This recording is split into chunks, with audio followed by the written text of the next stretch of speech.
In order to do the twisty rib stitch pattern, you get to learn how to do a right twist and a left twist, which are both performed without a cable needle.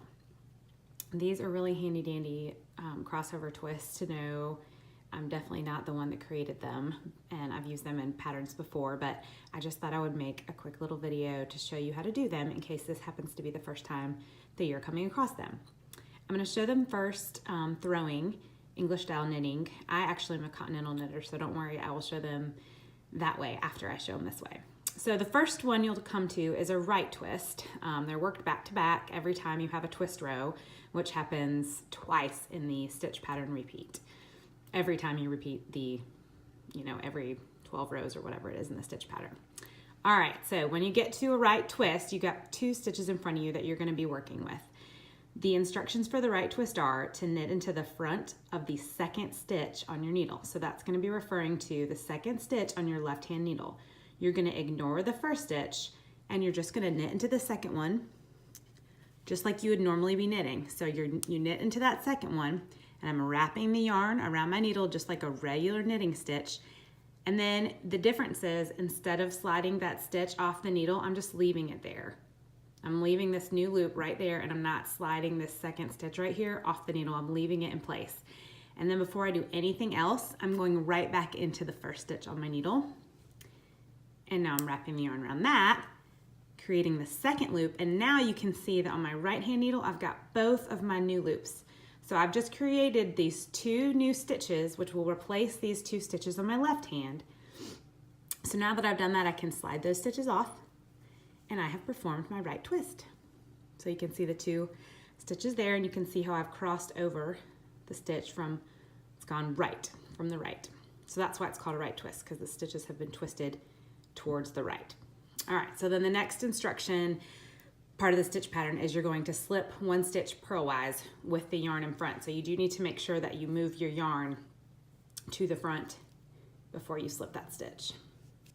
So we want it to be there. And then you'll have to move it to the back again before you perform your next piece. So now that we've got our yarn in the back, we're ready to go ahead and do a left twist. And this one is performed very similarly. We're once again going to be working with the second stitch on your left hand needle, but this time, instead of inserting your right hand needle into that second stitch on the front of your work, you're going to be inserting it from the back of your work. So this is the part that is slightly trickier. You're going to go in, so I'm taking my right hand needle into the stitch from the back. I'm still inserting it knitwise, so I've got to find it right there in the back, get it in knitwise. So wrapping it knitwise as well, and then make sure you really hold this yarn snugly so that your loop will come through there. And once again, you've got a brand new loop on your needle. And then again, before you pull that loop off, go right back into the first stitch, just like you did for the right twist. So the second part is exactly the same. It's just the first step is slightly different to make sure that that twist goes towards the left instead of towards the right. So you can see there on your needles how you've got one angling towards the right and one angling towards the left. And of course, if you go down and look at the ones previously done, you can see it a little bit more clearly. So let me show you that one more time. Again, we're back at our right twist. So I'm going into the front, wrapping my yarn, pulling it through, going into the first stitch, pulling it through, and sliding both of those stitches off my needle.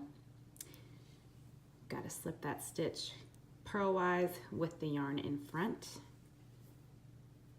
just like that. Now we're back at the left twist. So this time I've got to find the stitch from behind my work. So I went in behind my work and wrapped it, pulling the loop through but not slipping my stitch off, and then back into the front of the stitch, just like that, slipping it off the needle. So that's that. All right, let me show it to you for you Continental knitters. Doing exactly the same thing, but of course it's just gonna look slightly different. Holding the yarn in my left hand. Wrapping the yarn, pulling it through, sliding off the needle and making sure my yarn is in front for the slip stitch here. Moving it to the back, and again finding the second stitch behind the work. Wrapping the yarn. It's a little more tricky to hold it snug, but again, you're just gonna make sure you get that loop really snug and hold that yarn tight in the back to make sure you don't lose that loop. All right, and one more time for the Continental go for the right twist.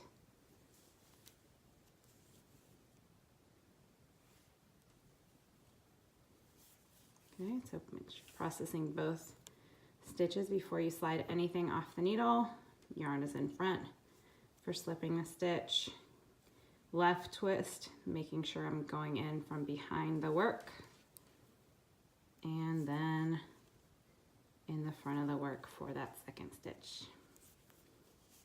All right. And that's how you twist.